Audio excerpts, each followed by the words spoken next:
14 жасқа толған балаларға арналған фильм.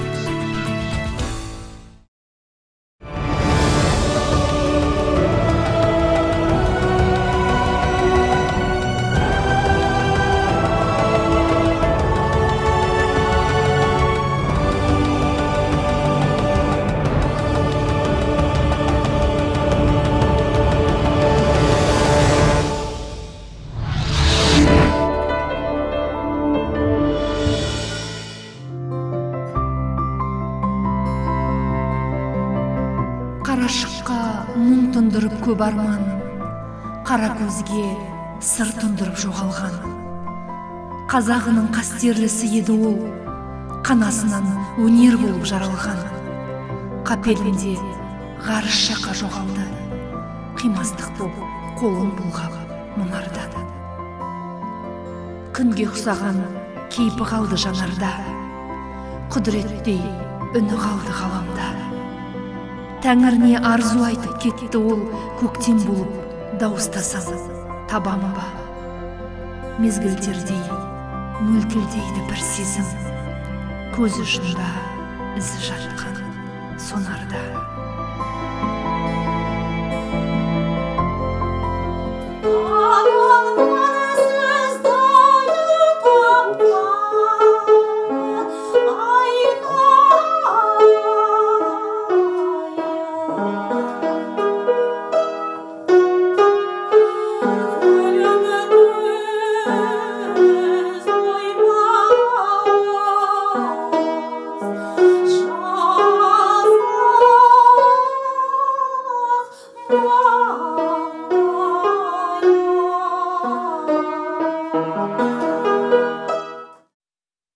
Күлім көз, оймақ ауыз, жазық маңдай. Расымен де, қашан көрсең де нұрлы жүзімен күліп тұрып қарсы алатын, жүрегіне тек елі мен музыкаға деген махаббат ұялаған қара көз Ақдәулетова еді. Бірақ адамның емес, Алланың айтқаны болары хақ. Мезгілсіз ажал өзімен бірге жай ғана өнер адамын емес, қазақ опера өнерінің тарлан талантын, үлкен жүректі ұстазды, бірегей тұлғаны алып кетті.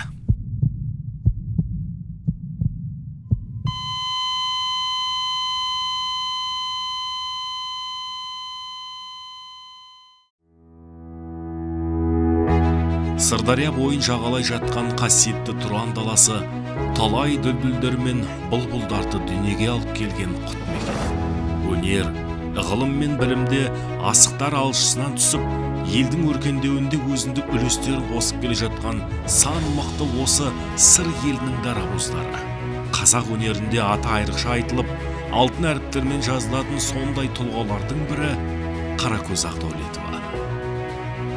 Бала күнінен өнерге құштар бой жеткенді алғаш байқағандардың бірі сыр бойының белгілі композиторы Мүлкаман Қалауов екен. Сондай-ақ танымал сыр сұлуы ансамблінде өнерін шыңдап жүрген Қаракөзге қазақтың халық әртісі Байғали Досымжановтың да назары ауып, өнеріне зор ықыласын білдіріп, Алматыдағы консерваторияға оқуға шақырады. Өнерге деген ұстаздарымыз сол біздің өлең айтатынымызды байқап қалған болу керек. Сол кезде айтатын: Қаракөз, сен өнерге барсаңшы, соған бейімсің ғой деп. Енді ол кезде, бұл 73-ші жылдары, ол кезде ата-анамыз онсыз да әншісің ғой, сол мұғалім болғаның дұрыс қой деп, маған солай деп, анам өзі солай деп бағыт берді. Содан осы Қызылордадағы Гоголь атындағы педагогия институтына, музыка факультетіне келдім. Бұнда бұған келу себебім үлкен бір кісі бар, ол Мүлкаман Қалауов.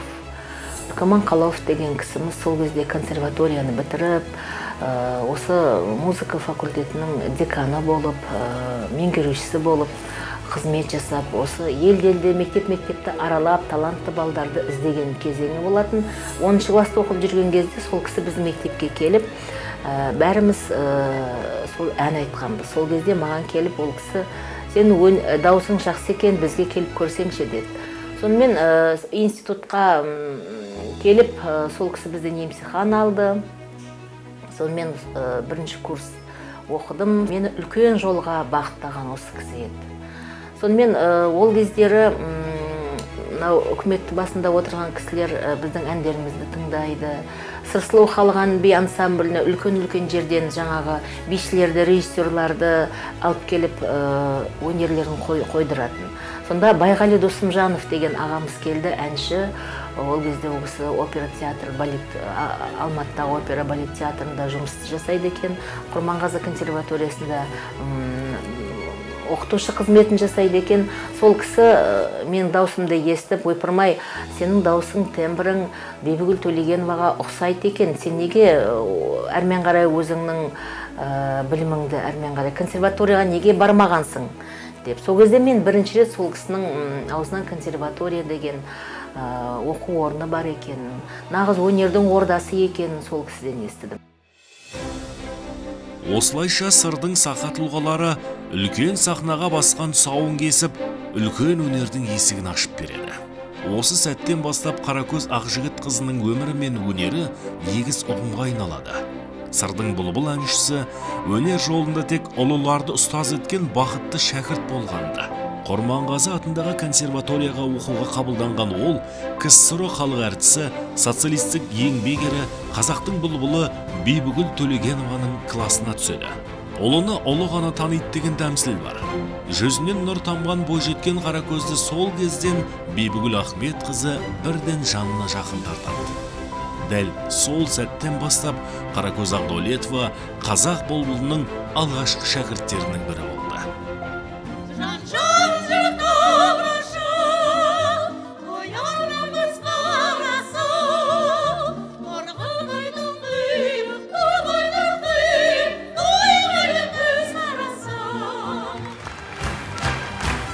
Қаракөз менің қазақша айтқанда консерваторияда бірінші қызым, бірінші шәкіртім. Сондықтан маған Қаракөз өте ыстық. Өздеріңіз білесіздер ғой, бірінші бала қандай болады деп. Сол сияқты болар екен деп. Сол сияқты менің Қаракөзім бір жағынан өзімнің бірінші қызым, бірінші шәкіртім, екінші жағынан өзімнің сол коллегам десе де болады. Менің бірге жұмыс істеп жүрген әріптесім десем де болады. Өйткені қазір уже менің Қаракөзімнің балдары консерваторияға түсіп, анау Астанадағы университетке барып, сол жерден тәлім тәрбие алып жүр. Соның барлығы ол менен алған сабақты сол балдарға беріп, енді ол балдар қазір сол дүние жүзіне паш етіп, жаңа ғана Бибігүл шықты. Бибігүл деген біздің қазір ең көрнекті әншіміздің біреуі, шетелдің барлығында концерттерді айтатын осы Бибігүл қызым. Бибігүл маған сонда немере болады. Екеуміз анда-санда концертке де бірге шығамыз. Ал енді менің Қаракөзім кішкене ұялшақтау болды, кішкене ересектеу болды. Сондықтан бірден сабаққа басын соғып сол мұғалім болып кетті. Әйтпесе бұл да керемет жақсы әнші еді. Өзіше мұғалім болам деп кетіп қалды. Ну жарайды енді, ол да жақсы шығар. Ол кісі мені даусымның диапазонын, даусымның көлемін көріп, даусың табиғи таза даусың тұр екен өзіңде. Сенмен жұмыс істеу маған оңайырақ болатын болды деп қуанып күліп, сонымен әрмен қара жаттығулар жасап, сабағымыз басталып кетті. Бибігүл Ахметовна да сол көптеген жылдар бойы білім алдым. Ол кісінің жүріс-тұрысынан бастап сабақ беруін, әрбір айтқан сөздерінің бәрін мен сол кітапқа жазып, күнделікке жазып отыратынмын. Соның бәрі қазір маған. О себебі апай айтатын, менің айтқан жаттығуларымды барлық айтқан сөздерімнің бәрін дәптеріңе жазып отыр. Себебі ертең саған керек болады. Мен бір айтқанды екінші рет қайталамаймын деп. Сол маған әлі күнге дейін талисман, әлі күнге дейін мен сол кітаппен осы балалармен жұмыс істеймін. Көптеген жылдар өтіпті бұғанда. Ұстаздың берген әрбір сөзін жадына сақтап тәлімін алған Қаракөз Ақжігіт қызының өзі де ұлы ұстазға айналады. Өнерге бар жан тәнімен берілген өнер иесі соңғы демі біткенше шәкірт тәрбиелеуден жалықпады. Шәкірттері де ұстаз еңбегін ақтап талай байрақты бәсекелерде топ жарып, ел мерейін үстем етті. 1985 жылы Құрманғазы атындағы Қазақ мемлекеттік консерваториясын аяқтаған соң елге оралып, Қызылорда музыкалық училищесіне қызметке орналасып, ән салу бөлімінің меңгерушісі болды. Үлкен жерден білім алған жандардың үлкен сахнаны бетке алып кететін заңдылық. Ал сырдың бұлбұлы туған жерін таңдады. Кіндік қаны тамған жерге еңбек етуге кеңес берген өзінің өнердегі анасы әрі ұстазы Бибігүл Ахметқызы болатын. Өзінің еліне келіп, осы қызмет етем деп келіп, өз ынтасымен. Ол бізге де өзімізге бір қуанды болған. 85 жылы келген кезде бізде ән салу класы мектебі ол кезде қалыптаспаған. Сол кезде Қарагөз Ақжігіт келді. Ол кезде мұғалімдердің саны 2-3 ақ, 2-3 мұғалім болған. Біздің колледжде ол кезде біраз қиыншылықтарға ұшырады деп айтуға болады. Өйткені 97 жылдар біздің колледж сол оңтайландыру кезі ғой. Қысқарту кезі, бүкіл сыр өңірінің өнері айтуға болады, бәрі жабылды. Содан біраз сол Қарагөз Ақжігіт бізмен біраз ойланып отырып, не істеу керек, қалай көтеру керек мынау сыр өңірінің өнерін деп енді қолға алған сияқты болдық бірінші. Сол кезде алғашқы біздің 2001 жылғы лауреатымыз Қарагөз Ақжігіт қызының оқушысы Бибігүл Жанұзақпен Астана қаласына бірінші рет республикалық конкурсқа бардық. Сол бірінші республикалық конкурста Бибігүл Жанұзақ 3-ші орын алып лауреат атанды. Біздің өте қуанышымыз болды. Содан бастап 2001 жылдан бастап вокал мектебі өте дами бастады Қызылордада. Өнерде кездей соқтық болмайды.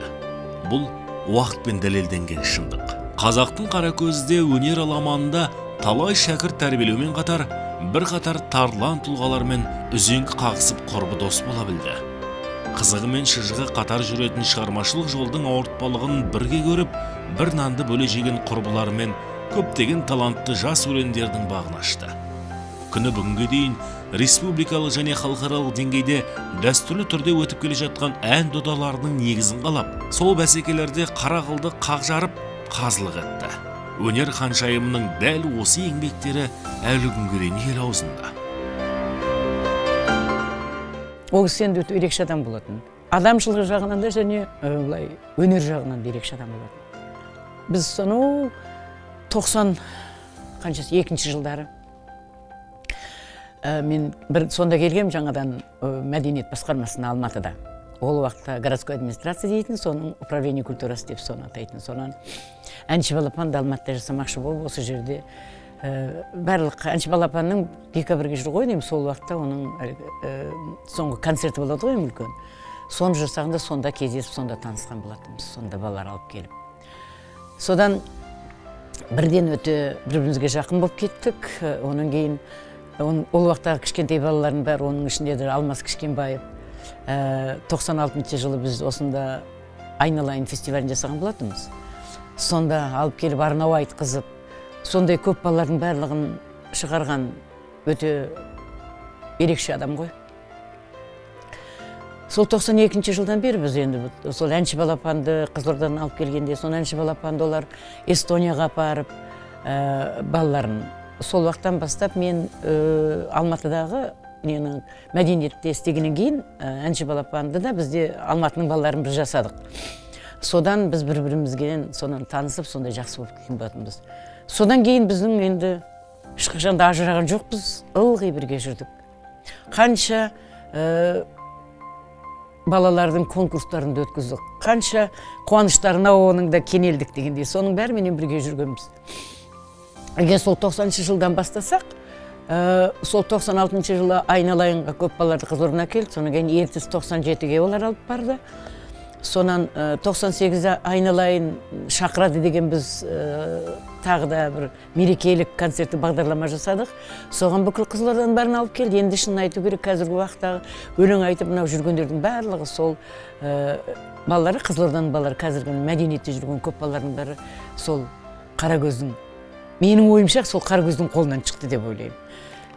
Сондықтан да ылғи солардың қасында жүретін. Жағыпар, областной неде телевидение жасап, сол әйтеуір содан кейін композитор бауырымыз бар ғой, Рамазан, сөйтіп әйтеуір соларменен бірігіп, содан бері, содан кейін жас қанатқа бұлар қанша жазалып келді. Шын айтқанда өте бір-бірімізге жақын болғанымыз сол айналайыннан да болуы мүмкін. Сол Бөбектің қорыменен айналайын Алматыда өттік 96, 97 жылы айналайын ертіс Павлодарда өтті. Содан кейін үшіншісі Қызылордада өту керек болатын. Сонан 97 жылы біздің немізді, астанамызды Ақмолаға көшіргеннен кейін Бөбек қоры өзінің бұл программасы дейміз ғой, бағдарламасын жаптыдағы олар социальный балалар үйі соларға қарай кетіп қалды. Сонан кейін 98 жылы мен айналайын достарын шақырады деген Дворец Республикада бір үлкен мереке жасадық. Сонда да әрине Қаракөздің балаларының барлығы келді сол Қызылордадан. Көп өлең айтатын жақсы балалар Қызылордалы болатын. Билетіндердің барлығы қарағандылықтар болатын. Бүкіл анау Тараздан, бүкіл Қазақстаннан балаларын жинап алып келіп, отырмыз, сонда репетиция өтіп жатыр. Қасымызда Қаракөз бәріміз отырып сөйтсек, маған Мұхамеджан, Қарлығаш сен не? Қызылордансың ба дедім, айттым. Жоқ, неге десем, өңшін Қызылорданың балаларын жинап алыпсың ғой деп деді. Мен енді талантты балалардың бәрі сояқта болғаннан кейін, сонан билей бастағанда Қарағанды, Теміртау, Қарағанды облысы, Қарлығаш сен Қарағандыдасың ба? Мен айтым, жоқ.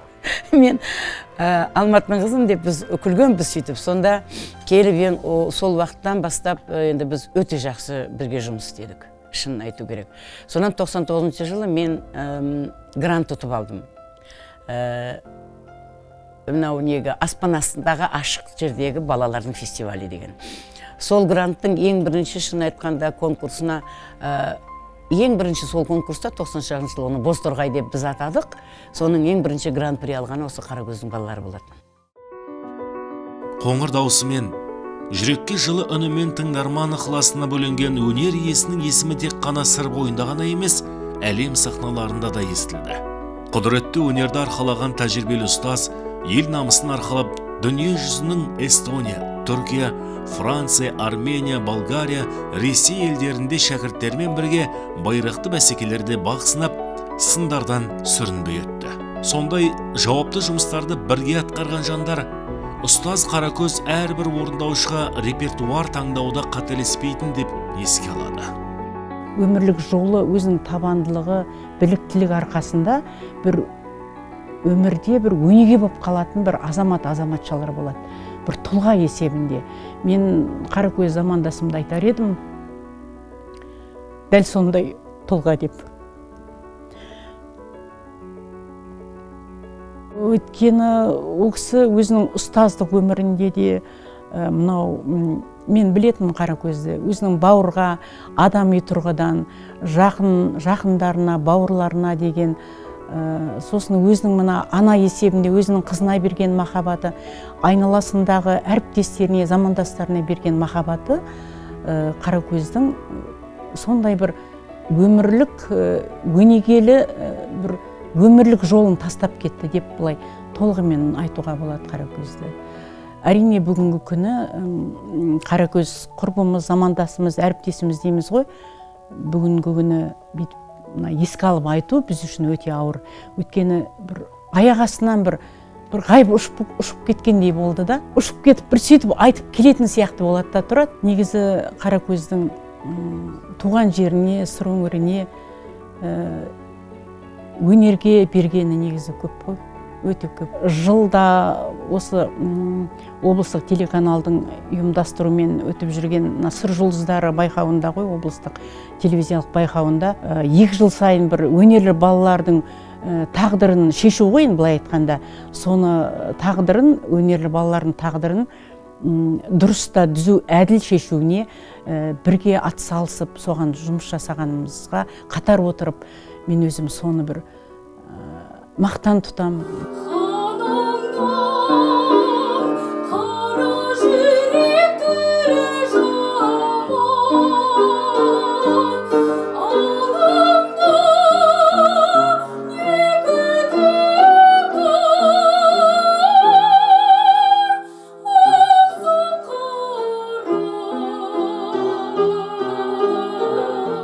Қаракөз Ағдәулетова бойында дарыны мен таланты бар жастарды көлеңкеде қалдырмауға тырысатын.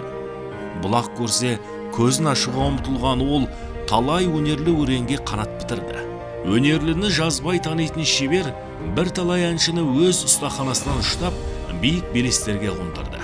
Өзі де жастармен жұмыс жасау арқылы шабытына шабыт қосты. Ұстаздық еткен жалықпас, үйретуден балаға деген Хакім Абайдың тәмсілінің астары осында болса керек. Қазіргі күні сыр бойынан шыққан еліміздің танымал жас таланттарының бір қатары Қаракөз Ағдәулетованың тәлімін алып, үлкен сахнаға жол салғандар. Классикалық өнер иесі, опера әншісі Бибігүл Жанұзақ, суперстары мега жобасының алғашқы жеңімпазы Алмас Кішкенбаев, халықаралық ән додаларының жеңімпаздары Руслан Садықов, Тахауи Рахметов, облыстық филармонияның әншілері Самалбай Сейітова, Мақсат Мақұлбеков сынды шәкірттері қазіргі күні қазақ ән өнерінің туын көтеріп жүрген жандар. Жүлдегер шәкірттерінің есімін атап санай бастасаң сан жетпейді. Біз айтып отырған өнерпаздар Ағдәулетованың тәрбиелеген шәкірттерінің бірнешеуі ғана. Қаракөз апайым менің шығармашылығыма қосқан үлесі дамуына зор ғой. Енді ондай ұстаз көп емес. Біздің Қаракөз апайдың тәрбиелеген мына өнер жолына қанат қақтырған шәкірттері Құдайға шүкір өте көп. Соның бірі мен өзім. Баяғыда апай айтатын еді, әй народный артист бергел деп. Сол сияқты Қаракөз апайдың өзінің көріз тірісінде де өзіміздің мемлекетіміз мәдениет саласын үздігі төсбелгісімен марапаттап, сонда Қаракөз апайым келіп құттықтап, көп жоспарлар жасап, шығармашылық солай жұмыс жасайтынбыз. Қаракөз апаймен ең алғаш сол облыстық телевизиялық Таңшолпан байқауында танысып, содан бері Қаракөз апай өзінің қанатын астына алды ғой. Сол Қаракөз апайдың жетелеуімен, ұстаздық етуімен 2002 жылы халықаралық Славянский базар Витебске, Беларусь мемлекетінде өткен Қазақстанның атынан алғаш рет барған уақытымыз. Сол кезде де Қаракөз апай жетелеп, көптеген әртістермен таныстырып, сахна сыртында біздің курткамызды, киімдерімізді ұстап тұратын, шыққаннан кейін бірден сыртымыздан киіндіріп, тоңып қалмаңдар, тамағың салқындап қалмасын деп, сондай жанашырлық танытатын. Ол кісіні мен шығармашылықтағы анам деп тікелей айта аламын. Большая удача для любого артиста найти хорошего преподавателя, который бы работал с ним долгие годы. В этом смысле мы знаем, Руслану очень повезло. Когда он поступил в музыкальный колледж на отделение сольное пение, он сразу же попал в класс заслуженной артистки Казахстана Каракөз Ағдәулетовой.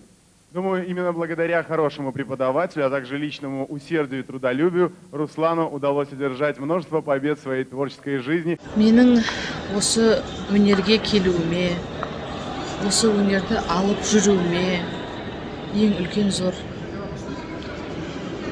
үлесін қосқан апайым, Қаракөз апайым. Мен бұл кісіні осы өнердегі анам деймін. Ол кісі бізге әрқашанда айтатын тұғын. Сендердің қандай әнші екендерің ішкі дүниелеріңнен білінеді.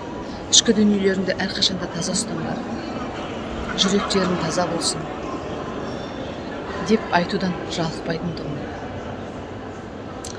Менің енді сонау кішкентай кезімнен осындай даусымның, осындай өнерге деген ынтамның бар екенін біліп, мені дайындап, конкурстарға апарып, үлкен-үлкен конкурстарға. Мен қорқсам да ол кісі қорқпайтын тұғын ешқашанда. Сен жеңесің, сен әрқашанда сенің даусың әдемі. Мені бүкіл шын жүрегімен баласы ретінде жақсы көретін. Әрқашан апайымызды ұмытпаймыз. Есімізге аламыз. Біз сізді ешқашан ұмытпаймыз. Саналы ғұмырын саф өнерге арнаған бірегей тұлға туған жерінің төсінде талай жобаларды дүниеге келді. Оларға жетекшілік етті. Облыстық Қызылорда телеарнасының директоры Жағыпар Қарабаламен бірге ауыл-ауылдар аралап, таланттарды тауып үлкен сахнаға жол салды. Сыр жұлдыздары, Таңшолпан, әнші балапан, ботақан сынды жобалар осындай қажырлы еңбектің жемісі. Сонымен қатар Қаракөз Ақжігіт қызы Бозторғай халықаралық балалар байқауында, Кеңес Дүйсекеев атындағы республикалық ән конкурстарында, Абдуллиндер атындағы вокалдық сайыс пен Төлебаев атындағы вокалдық конкурстарға қазылық етті. Бірегей өнер иесі қазақ өнеріне сіңірген еңбегі үшін бірқатар мемлекеттік наградалармен де айшықталды. Солардың бірегейі өмірдің соңғы сәттерінде төсіне тағылған құрмет ордені. Құрмет орденін бергіректе алғанымен де Қаракөз Ақдәулетова халқының құрметіне ертеректе бөленіп қойған өнер иесі болады. Қаракөз Ақжігіт қызымен біздің таныстығымыз 30 жылдай бұрын болды. Қазақ телевизиясында әнші балапан деген республикалық фестиваль өткізілетін, соның Қызылорда облысы бойынша іріктеу туры өткізілген кезде Қаракөз апамыз келіп қатысып, көркемдік жағына атсалысып, оның үлкендердің шығармашылығына ғана емес, балалардың өнеріне де ерекше көзқараспен қарайтындығы сезілді бірден. Сол кезден бастап, ана балаларға қоятын талабы, балаларды баулу білуі, олардың жаңағы ортаға бейімделуі, сахнаға шығуына дейінгі аралықтағы үлкен ұстаздығы бірден көрініп тұрды. Сол уақыттан бастап Қаракөз Ақжігіт қызы мен облыстық телевидение арасындағы рухани үлкен байланыс басталды. Мұнан кейін де біздің телевидение үшін жергілікті музыкалық контент жасау, балалар, жасөспірімдер, үлкендердің музыкалық шығармашылығын дамыту мәселелеріне байланысты үлкен мәселе тұрған кезде біз қақаңа обращение жасап, осы мәселелердің барлығын түпкілікті шешіп отырдық. Уақытым жоқ.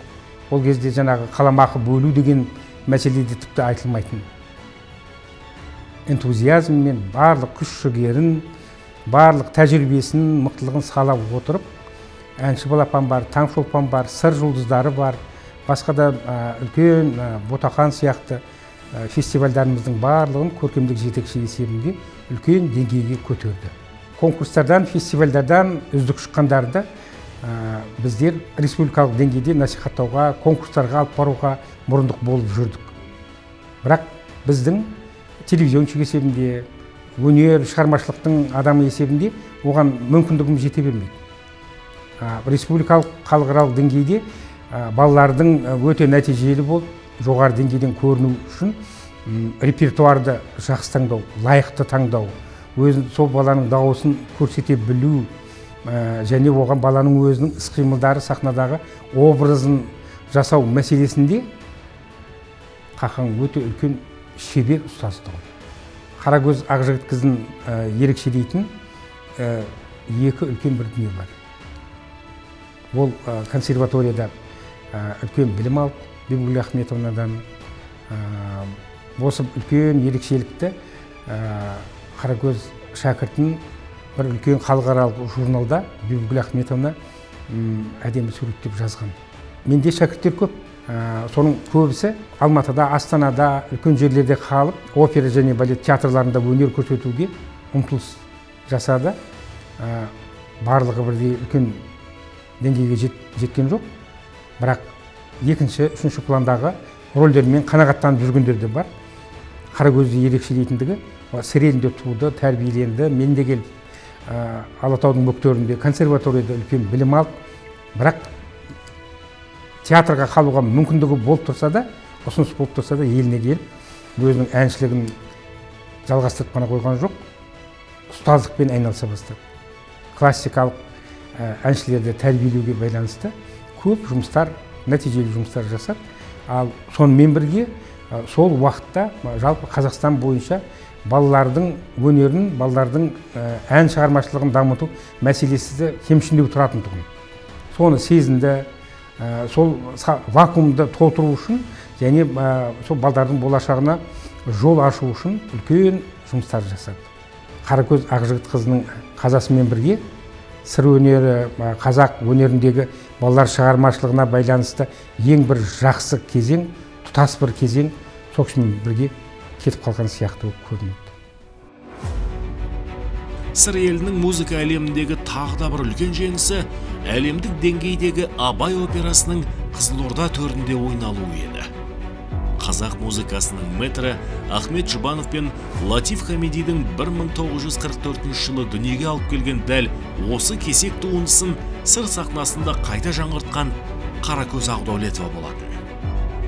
Қолымда дөпсірмесем өстермедім, адамның бір қазағы бала деген. Абай атамыздың 175 жылдығына осы идеяны бастаған Абай операсын қоямыз деп бірінші Қаракөз Ақдәулетқызы болатын, Ақжігіт қызы болатын. Содан біз ойладық, қалай қорықпаймыз ба Абайды қоюға деген күмән болды да. Жоқ, біздің күшіміз жетеді, бізде вокалистер бар, дауыстар бар, біз белгілеп қойдық. Тек оркестрді өз қолымызға алыңыз, оркестрмен бірге жұмыс істедік, Абай операсын шығарамын деді. Соған бізге үлкен сенім артып, үлкен енді өздеріңіз білесіздер, Абай операсын бірінші рет қойдық қой Қызылордада. Бізде өзіміз өте қуандық сол Абай операсын алып шыққанымызға. Ол үлкен дәреже деп ойлаймын, біздің сыр өңірдің үлкен дәрежесі. Сол Абайдың үлкен еңбегі де бұл. Әріптес дос ретінде ол өзінің ішінің нақты мамандығын, өзінің музыка мамандығын балдарға, біз екеуміз балдарды баулуға үйреткенде, біз былайша айтқанда нөлден бастадық. Біз осы күнге дейін, біз 30 жылдан астам балдармен жұмыс істеген өзінде, осы күнге шейін өзіміздің қателіктерімізді әлі күнге шейін тауып отырмыз. Ол бір жақтан оқып бітіріп келіп, балдарды баулайтын, өнерге баулайтын, ондай білім жоқ, оны өзіміз өмір бізді үйретті. Әр конкурстардан біз бұлай тәрбиелеуіміз керек, бұлай ошибка жібердік қой деп талай қателерді жібердік. Осы күнге шейін әлі соны жөндеп келе жатыр. Балалармен ол творчество жұмысты өте, ол екінің бірі балалармен творчество дей алмайды. Балаларды дайындау үшін барлық жағын білу керек. Балдарын алатын өз қабілетін білу керек. Қабілетінен дауысына қарай ән таңдаймыз. Ән таңдау жағы маған тапсыратын. Сосын мен сол кісі аранжировкасы бар, бәрін істеп сөйтіп. Енді Қаракөз өзі сондай балдарды мына баладан жақсы ән шығады деп таңдау жағына ол мықтатқан. Сондайға білімі мықтатқан Қаракөздің. Қаракөз талантты балдар бірден көп балдар ішінде бірден танып алатын. Соны алып, ары қарай біз сол балдармен жұмыс істей береміз. Олайша адами ретінде қарапайым, салмақты кісі еді. Музыкада тіл жоқ, және музыка ұлтқа бөлінбейді. Қаракөз Ақжігіт қызы осы ән өнері арқылы әлемнің түпкір-түпкірінен жолдас, әріптестер тапты. Түрі бөлек болса да, тілегі бір сол жандармен музыка деген ортақ ұғым байланыстырып тұрды. Араларында сан мың шақырымдар жатса да, жиі байланысып сабақтастық орнатты. Шәкірт тәрбиелеуде жан-жақты тәжірибе алмасты. Талантливая, добрая, умная, сердечная. Я с ней познакомился 15 лет назад в городе Витебске на Славянском базаре, когда она привезла конкурсантов. И я увидел в этом человеке сразу чувство любви к своей профессии, к детям и ко всему, что она делает. А через год я с ней встретился в Алмате на годовщине ее дочери. Мы отмечали годик рождения ее дочери. И в ее лице все это олицетворялось мать, вот честно говоря, мать Казахстана. Улыбка, доброта, любовь, все в ней сочеталось. А сегодня с нами ее нет. Я хочу пожелать всем, кто ее знал, чтобы ее помнили, а лично я ее помню всегда и буду всегда помнить, любить. Я хочу пожелать ее дочери, чтобы она росла воспоминаниями своей дорогой мамы. Всего несколько лет назад я и мои болгарские коллеги по музыкальной гильдии отправляли свои приветствия, свои поздравления в связи с юбилеем прекрасного педагога и прекрасного, замечательного человека Каракоз Агдавлетова. Кто мог подумать? Сегодня мне не верится, что к следующему ее юбилею ее уже нет с нами. Я всегда гордился, все это знают. Для меня было и остается особая честь называть Каракоз Агдавлетовой моим большим другом. Ешкімді қайталамайтын толымды талант иесі әрдайым өнерлігі демеу көрсетіп, тұлпарды тай күнінен танып топқа қосатын. Оның айтатыны ән, аулайтыны жұрттың көңілі еді. Сонысымен де үлкенге ізеті, кішіге құрметі дайын жан, тіршілігінде жалпақ қазақ еліне қадірлі болды. Ақпейіл жанның ұдайы қамқорлығын көріп, руханиятқа жақын болып өскен жастар аз емес. Олар өнер саласында өнегелі, ізгілікке толы өшпес із салған Каракөз Агдавлетованың ел үшін жасаған еңбегін бір сәт естен шығарған емес. Алматыдан Құрманғазы атындағы ұлттық консерваторияны бітіріп, Бибігүл Ахметованың класынан бізге мұғалім болып келді. Енді маған алдын ала айтып қойған, сондай мұғалім келеді, жас мұғалім, 3-ші курстан бастап сол кісіде оқитын боласың деп. Мен сондай қатты күттім да сол кісінің келгенін. Сон бірінші танысқан кезден ақ Каракөз Агдавлетовна маған қатты ұнады. Енді ол кісі жас, үлкен энергиямен келген, үлкен қызығушылықпен жұмыс жасады менімен. Мен өзімде де сол кезде осы әншілікке деген, болашаққа деген менің сенімім, үмітім ақталатындай болып көрінді да. Жақсы дайындалдық. Енді мамандыққа үлкен көңіл бөлдік. Ол кісі қызықтыра білетін сабағына. Сенің даусың керемет деп мақтайтын.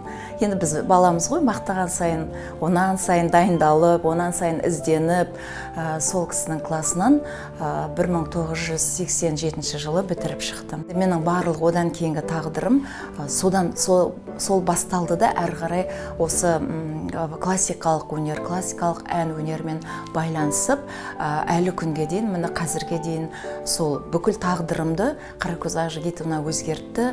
Каракөз Агдавлетовна маған сондай нағыз ашық жол, тура жол салып берді десем, ол артық айтқан емес. Ұстаздық жағынан да меніңше ол кісінің арманы орындалды. Өзде маған үнемі айтатын: Пируза, біздің артымызда сендер барсыңдар, мен ештеңеден қорықпаймын, ештеңені уайымдамаймын, жақсы қолға тастап кеттім, менің шәкірттерім әрі қарай біздің осы вокалдық өнерді қалыптастырды ғой. Енді ол кісілер біздің Қызылорда облысындағы вокалдық мектепті, соны әрі қарай жалғастыратын өздерің бар, мен оған сенімдемін, менде арман жоқ деп өзі маған үнемі айтып отыратын. Кішкентай кезімнен бастап бауырына басты деп, ең алғашқы қадам мен музыкалық училищеге түскен кезде өзі ертіп алып келді. Осы музыка саласына өзі түсіндіріп, көрсетіп, осы амандық болса сенің жейтін наның деп, Аллаға шүкір, осы музыканың арқасында қазір жұмыс жасап жатырмын, қызметте жүрмін. Каракөз апайдың көптеген енді ақыл сұраймын ғой, мынандай қылсақ, мынандай қалай болады деген кезде, ол өзінің жолын, өз ретімен сөйтіп айтып түсіндіретін түгін. Көп сырласып, көп жаңағы ақылдарын айтатын түгін. Мынау дұрыс емес деген кезде, ол кісі қасымда болған кезде ешқандай бір жаман ойда келмейді. Бір істі қолына алса, ол соңына дейін жеткізеді. Жақсы қасиеттері өте көп. Қазірдің өзінде де бір үлкен сапарға кеткен сияқты, әлі міне келетін сияқты болып көрінеді. Бірақ өкінішке орай Алланың ісі. Каракөз апамның көзінің шырағы, зерені қазір бауырыма бастым, өзімнің балаларыммен бірге үйде. Қазір Аллаға шүкір 2 қыз, 2 ұлым бар деп есептеймін енді. Сол енді берген тәрбиесі, берген жақсылығын енді ары қарай осы зереге сіңіріп, ары қарай енді өсіп өнуіне біз ықпал жасаймыз. Сайра, сайра,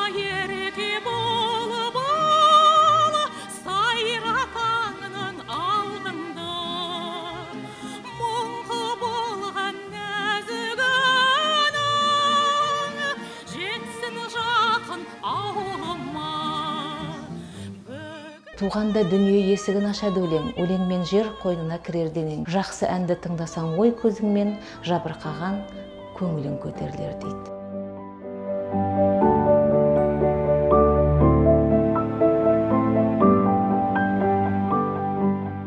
Түйіп айтарымыз, ол сұлу сырдың бойында көктеген еңлік гүл. Ол еселі еңбекпен еңсе тіктеген ел анасы. Ол өмірде еңбек жолында өзгеге өнеге болар болмысы иесі. Сондықтан да оның есімі дүйім сыр еліне ғана емес, күллі Қазақстанға, сонымен қатар алыс жақын шетелдерге де мәлім.